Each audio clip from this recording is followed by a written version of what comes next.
nervoso? Hoje eu tô. Não é nervoso o termo, cara, é... Cagado. Não, é realizando um sonho, cara, ansioso, é diferente. Então, rapaziada, a gente tá encerrando hoje a segunda temporada do Cara a Tapa. Eu não preciso dizer quanto vai ser especial para os flamenguistas, mas para mim eu preciso dizer. Eu tenho dois grandes ídolos na vida, o Zico e o Senna. Eu diria que eu virei jornalista para poder conhecer os dois. O Senna, infelizmente, eu não vou ter oportunidade de conhecer, mas o outro eu vou entrevistar agora. Então eu tô um pouquinho nervoso. Vou falar com o Zico, gente.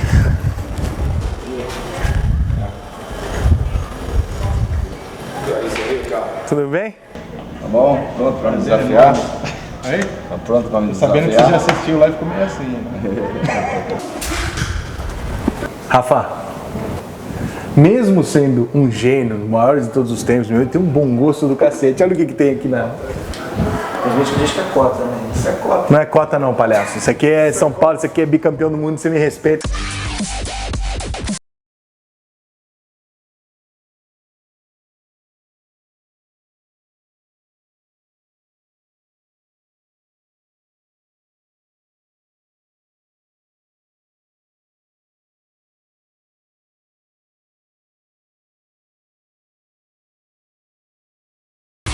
Zico, o programa chama Cara a Tapa.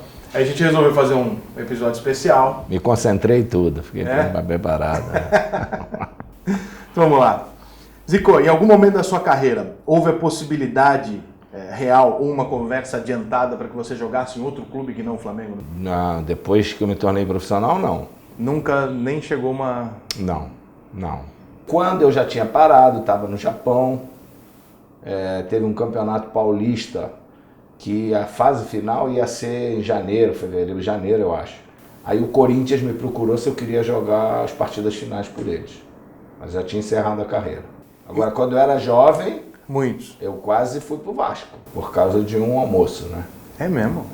O meu pai, eu treinava de manhã no Flamengo, tinha que estudar no centro da cidade, e aí tinha que almoçar e o Flamengo estava com dificuldade para pagar esse almoço, e aí o meu pai me tirou, eu fiquei um bom tempo fora, sem ir no clube e tal. Aí o Elal é que custeou isso tudo e meu pai me entregou na mão dele. Eu achando até que quem pagava era o Flamengo, né? Você era chamado de Pelé Branco, lembra disso? Na década de 80? Isso foi uma revista francesa que criou isso aí e tal, e só me atrapalhou. O Pelé é uma coisa à parte, né? Ele é de outro planeta e tal, ele é... Deus, quando criou ele, botou todas as coisas que um jogador de futebol precisa nele. Então eu acho que você vem chegando depois que o Pelé fez no futebol. Aí você leva o nome, aí começa a existir comparação. As pessoas não vão lá para te ver, e vão lá para ver um novo Pelé, e não tem nada a ver. Então isso atrapalhou muita gente. Mas dessa época de Pelé Branco, como você era chamado e tal, depois disso, já teve o Maradona, o Zidane e agora o Messi. Alguém te superou? Um desses três? Eu acho que para mim o Maradona foi o maior de todos. Foi melhor que você? Foi. Quem joga na Itália, quem tem sucesso na Itália, eu acho que está aprovado por qualquer coisa. Porque o resto do mundo, sabe, normalmente só tem 2, 3 times. Messi pode ser melhor que você e o Maradona? Pode. Mas não é ainda? Pode. Eu acho que o Messi, ele é um jogador diferenciado em relação também a não ter enfrentado o que nós enfrentamos, a questão das marcações homem a homem. Você não vê nenhum time faz com o Messi o que fazia comigo, que fazia com o Maradona, de pegar um cara específico para te marcar 90 minutos. Hoje em dia falta o jogador que fala, joga em mim mesmo assim que eu resolvo? Não tem. Não tem, né? Não tem. No Brasil, só o Neymar, né? Esse é um erro. Contra qual torcida que você não gostava de jogar e por quê? É mais difícil. Nenhuma. Não tinha um jogo que era mais... Tinha um time que eu gostava de jogar, que eu gostava de ganhar. Quem era? Que era o Botafogo. Você gostava de ganhar do Botafogo? Gostava porque eu, como torcedor, só perdia. O Botafogo dos anos 60, né? Que tinha aqueles scratch lá do Garrincha, Amarildo, Didi, Quarentinha, Nilton Santos, depois veio Jairzinho, Roberto, Paulo César, Rogério, Gerson, aí era Tem complicado. os 6-0 trocado, né? Então o que acontecia? Ainda tinha o Manga, o chato do Manga, né, que quando ia jogar, ele na véspera dizia, já gastei o bicho, é bicho certo, ganhar do Flamengo, e ganhava mesmo. Então aquilo me revoltava como torcedor, né? Eu, como torcedor, nunca vi uma vitória do Flamengo sobre o Botafogo. É mesmo? No Maracanã, nunca vi. Combinando, um dos primeiros jogos que eu fui no Maracanã foi aquela decisão de 62, que o Garrincha fez 3 gols. Então, nunca vi uma vitória do Flamengo. Aí como jogador você Aí eu tinha mais gana, né? Foi a forra. ganhou a maioria do Queria ganhar. E aí depois ainda teve 6-0. Você tava no 6-0, né? Não. Você não tava no 6-0? Contra? Não, a favor. A favor tava, lógico. Agora o de contra eu era para estar. Eu fui sacado na concentração. Eu estava no relacionado, aí fui tirado do banco da concentração. Vi os 3-0 da arquibancada e depois fui embora. Mas tinha aquela plaquinha lá, né? A gente entrava no campo e estava escrito lá, nós gostamos de vocês. Porra, mas um dia vocês vão tirar isso aí. E tiraram, né? Teve um jogo, anos anteriores, que nós estávamos ganhando de 4-0 e a torcida queremos 6, a gente terminou 4-0 mesmo, não conseguimos e saímos vaiados de campo. Zico, depois da tua aposentadoria, qual o jogador, no mundo, não precisa ser no Brasil, que mais pareceu com você? O Kaká.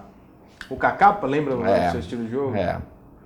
Apesar dele ter mais velocidade com a bola, mas era um jogador que, a meu ver, era um que partia para cima e tal. Qual que é o jogo da sua vida? Flamengo e Cobreloa. Terceiro jogo. Terceiro jogo, final lá. Você fez 4 gols em final de Libertadores, né? Foi. Você jogou uma final e fez 4 gols. Fez 2 no primeiro, e 2 no, 1 a 0 e 2 no último.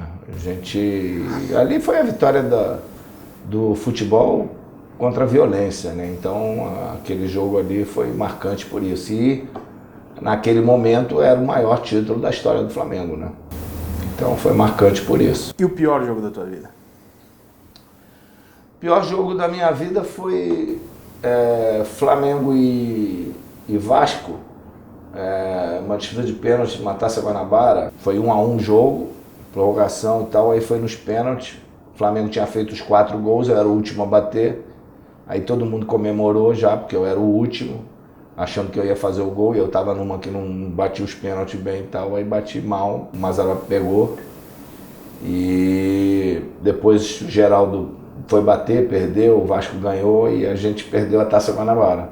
Aí o mundo desabou, cara, que foi a pancada, a primeira pancada mesmo, né? Aquela coisa do começando a ser ídolo e você, né, sai xingado e tal. O pênalti te persegue, né? Desde Começou 76 o pênalti te persegue. Mas depois, pelo menos, eu paguei com juros e correção monetária essa Taça Guanabara, que a gente ganhou 5 seguidas. Então, tá bem pago. tá bem pago. Qual é o gol da sua vida? É o gol de falta do Cobreloa, o segundo gol da final da Libertadores. E o gol perdido da sua vida? O gol perdido, cara. O gol perdido marcante é o do pênalti contra a França, né? Não tem dúvida. E se você pudesse voltar atrás, você não cobraria aquele pênalti ou cobraria do outro lado? Não, cobraria. Cobraria de novo? Cobraria de novo. Primeiro porque eu sempre cobrei, estando em campo, os pênaltis da seleção. Fiz besteira quando deixei o Careca bater o jogo anterior. Porque eu tinha sofrido o pênalti, estava 3-0, o Careca estava disputando a artilharia. Eu falei, bate lá. Ele não sabia bater pênalti. E bateu mal, mas fez o gol e ficou como artilheiro da competição. Talvez se eu tivesse batido e tivesse perdido, talvez não batesse o outro, né? Então, mas na véspera daquele jogo, eu fui o de melhor aproveitamento, fui justamente eu e Júlio César. Mas o jogo foi 1-1. Sim. O Brasil poderia ter ganho o jogo. Agora, nos pênaltis, olha onde nós perdemos, na disputa de pênalti. Até esperei pro Tele tomar a decisão para saber se ele ia querer que eu batesse ou não. Aí ficou calado, eu falei, eu bato. Não tem problema. Você não deu uma osciladinha? Nenhuma. Fui lá e enfiei a porrada, não quis nem saber. Entendeu? Não dei oscilada nenhuma. Você já falou muitas vezes em entrevista que não te incomoda. Eu vou te ser honesto como um baita fã seu. Eu não acredito. Não que não te incomode quanto você diz que não incomoda, mas eu acho que... Porque é o seguinte, aquilo lá talvez seja, pra mim, na minha cabeça, o maior símbolo de covardia do que a mídia pode fazer com um atleta de futebol. Que é jogar nas costas dele a responsabilidade de um processo todo e tentar colocar um vilão, entendeu? Representar numa pessoa. Mas isso é próprio do Brasil, né? Mas isso te incomoda? Não é possível você me dizer que não. Você sabe o que me confortou nesse episódio todo? Quando eu cheguei ao Brasil, Zizinho, Ademir Menezes, né, que perderam a Copa de 50, eles deram uma entrevista, cara, e foi quando eu me emocionei, a única vez que eu me emocionei falando sobre isso, e vendo eles falaram. Eles disseram assim, poxa, agora vão esquecer da gente e vão falar só do Zico. Quer dizer, eu ficava imaginando o que esses caras passaram. Putz. Porque perderam. Então eu falei, porra, que falem de mim, esqueça os caras. Porque, cara, eu sempre me considerei uma pessoa vitoriosa na minha carreira. Então é um lance que vai mudar tudo. Eu nunca me preocupei com isso, não. O que está acontecendo? O relógio japonês. O relógio japonês. Acabou a entrevista. Calma aí que ainda tem mais cozido aqui. Nunca me incomodou isso, não. Sinceramente. Se você vai ver, sempre as pessoas que às vezes não têm o que falar, falam dessa situação. É o que aconteceu com o Barbosa, porra. Queimado que o Barbosa. O Fred foi injustiçado nessa por levar o rótulo de... É a mesma coisa, né? Só que ali não foi assim, não entra só o Fred, porque não é só um cara, tá? Não teve um lance específico, tá? Então, é lógico que havia muita esperança pela Copa das Confederações que ele fez, mas é um jogador que depende dele. Talvez se o Neymar estivesse no campo e a coisa acontecesse aquilo, e o Neymar tivesse tido alguma atuação assim mais pífia, os caras iam jogar tudo em cima do Neymar. Zico, o Capitão Léo é um cara que te acusou de coisas absurdas. Ele está em votação para ser expulso do Flamengo. Como é que você se sente? Cara, aqui se faz é que se paga, que ele seja julgado pelos atos que ele cometeu, sabe? O que me chateou nisso tudo foi que ele acusou a imprensa, quer dizer, eu fui lá, processei ele disse que não falou nada, que foi a imprensa, que ele deu uma entrevista coletiva, que tinha um monte de gente da imprensa. Foi a hora que eu fiquei chateado com a imprensa, foi todos aqueles que participaram da coletiva dele. Que ele, em alto e bom som, disse que eles mentiram. Que eles inventaram coisa que ele disse. Sabe? Isso é que eu não entendi. Tá? Para fazer a coletiva, para ele me atacar, todo mundo foi lá. Agora ele disse que os caras mentiram, que enganaram, que deturparam as palavras dele. Isso está no processo. E aí ninguém mais nada. Ninguém reagiu, mostrando. Ninguém reagiu, cadê? Ué, você falou isso sim, ninguém gravou, né? Ninguém Nessa gravou, hora. exatamente, ninguém gravou. O Capitão Léo fez um PowerPoint e distribuiu para muitos da imprensa. Mas que jornalista que distribuiu isso, gente? Não, ele mesmo mandou para o ele. Teve jornalista que publicou aquilo que ele tinha mandado. Em vez de consultar, em vez de ver, não, a gente tem um contrato do CFZ com o Flamengo, não tinha nada, o contrato oficial não tinha, ele mandou lá um esboço, alguma coisa e esse foi o problema, entendeu? Então... Você brinca com uma relação tão bonita. Brinca com uma relação, cara, não que eu tinha participação de jogador do Flamengo, tinha nada, o jogador do Flamengo que está aqui, que vinha para cá, era o jogador que estava na baba do quiabo lá do Flamengo, treinavam separado. E aí, se a gente botasse os caras para jogar, se a gente tivesse sucesso com eles, a gente tinha participação também. Mas eu ainda botei uma cláusula dizendo que se os caras estivessem bem no Flamengo, aqui no CFZ, que o Flamengo podia pegar de volta. Para justamente não ter participação em venda de jogador do Flamengo. Agora, dos jogadores que o Flamengo não tinha nada, e que estavam lá no Flamengo, eles não falaram nada. Que o Flamengo jogavam nas categorias de base e o Flamengo, se quisesse ficar com eles, o Flamengo tinha que pagar 400 mil dólares, não sei o que lá. E esse César era um goleiro que estava lá. Era de outro time. No Flamengo, o Flamengo não tinha direito a nada, zero. E o César, o Flamengo não tinha participado. E muitos dos garotos e de jogadores profissionais que o Flamengo não tinha nada, direito a nada. E jogava, era barriga de aluguel, cara. E a gente foi acabando com isso, mas isso aí incomodou muita gente, tá? Tirou o cafezinho de muita gente, né? Deve ter tirado café, lanche, jantar, deve ter tirado muita coisa. Porque eu fiz prestação de contas ao Flamengo, ele não faz nenhuma. Ele não fez o quê, meu Flamengo? Nada, nunca fez. O futebol brasileiro tá uma merda, Zico? Tá, pô. Tá porque a gente tem que ter a última Copa do Mundo. Tomou 7 e não tem mais o que falar, cara. Satisfeito com a atual gestão do Flamengo que você apoiou, o pessoal da Chapa Azul? Estou satisfeito, estou muito satisfeito.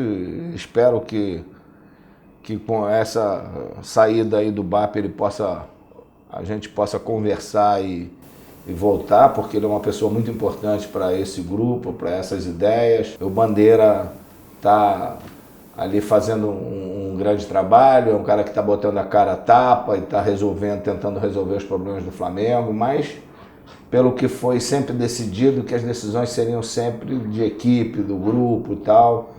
E eu acho que o Flamengo deu uma guinada grande. E foi importante no momento em que está se assinando uma medida que pode ser importante para os clubes, e o presidente do Flamengo está lá presente, né?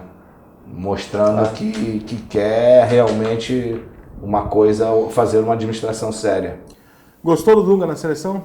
Não. Não era ele o cara? Não, veja bem, não é o problema de ser o Dunga, nada contra o Dunga. Sim, sim. Tá? O trabalho dele, nada. Eu acho meus critérios, que o cara, para ser técnico da seleção, ele tem que ser um técnico vitorioso no Brasil. E o técnico vitorioso no Brasil, nesses últimos anos, não foi o Dunga. O Tite. Assim como o Falcão entrou também, jogou comigo, mas, sabe, Falcão não dirigiu nada. Você não pode chegar e pegar um cara porque foi um grande jogador e tal, ou a mim mesmo, não tinha dirigido nada, vai ter técnico na seleção. Vai botar o Pelé de técnico na seleção. Você tem aí Abel, tem Muricy, tem o Tite, que, cara, ganharam títulos e estão aí na estrada há um tempão, que você tenha critério para... E qual que você escolheria desses todos?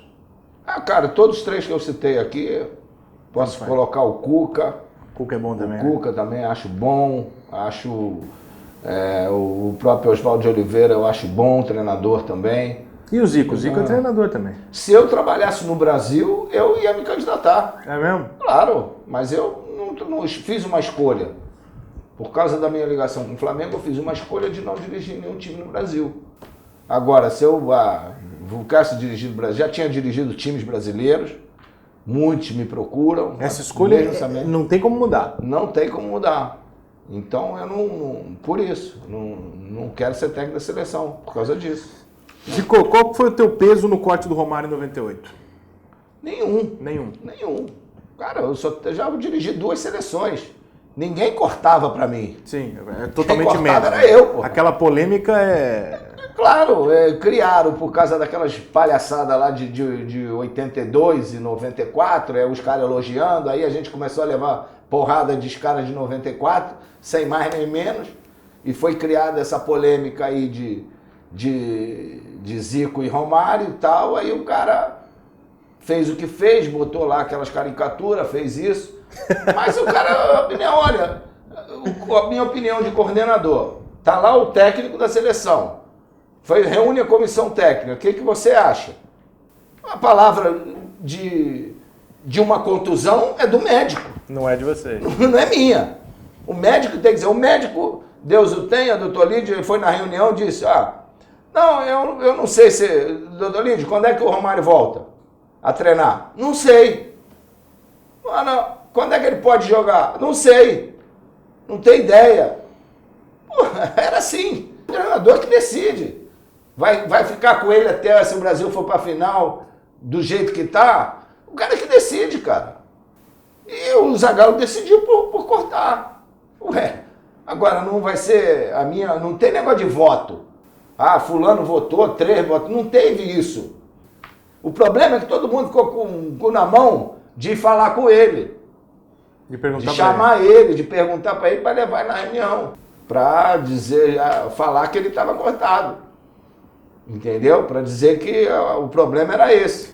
Você trocaria o Mundial do Flamengo por ter sido campeão mundial com a seleção em 82? Não trocava nem uma Taça Guanabara. Pra ganhar com a Copa do Mundo. Que isso? Nem a Guanabara? Nenhuma. Pô, Zico. Não trocava.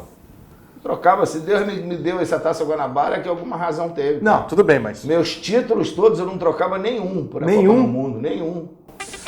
O impeachment da Dilma, você é a favor ou contra? Contra.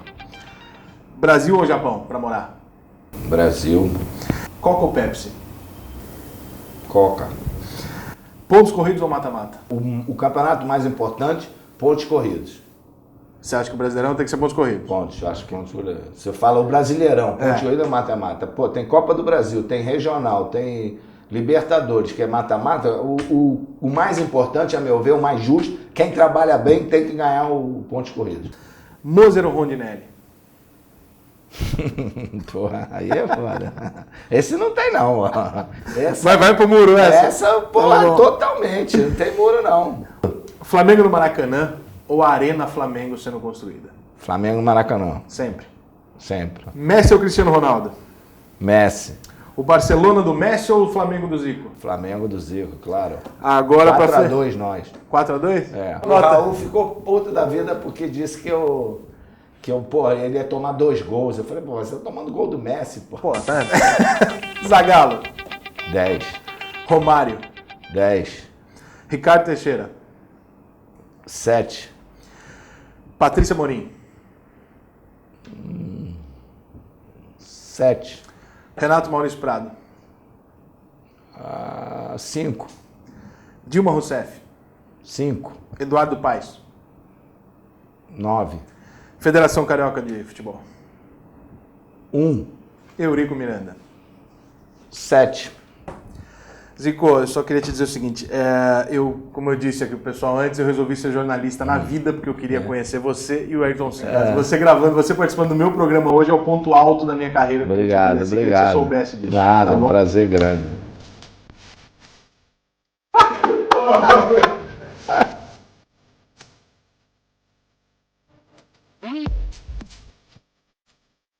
Caraca!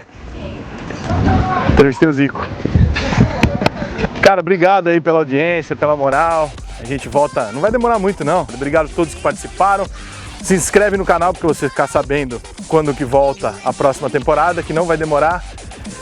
E é isso. Vocês estão me vendo no dia mais gratificante da minha carreira. No dia que o Zico deu uma entrevista no meu programa. Pô, fala sério.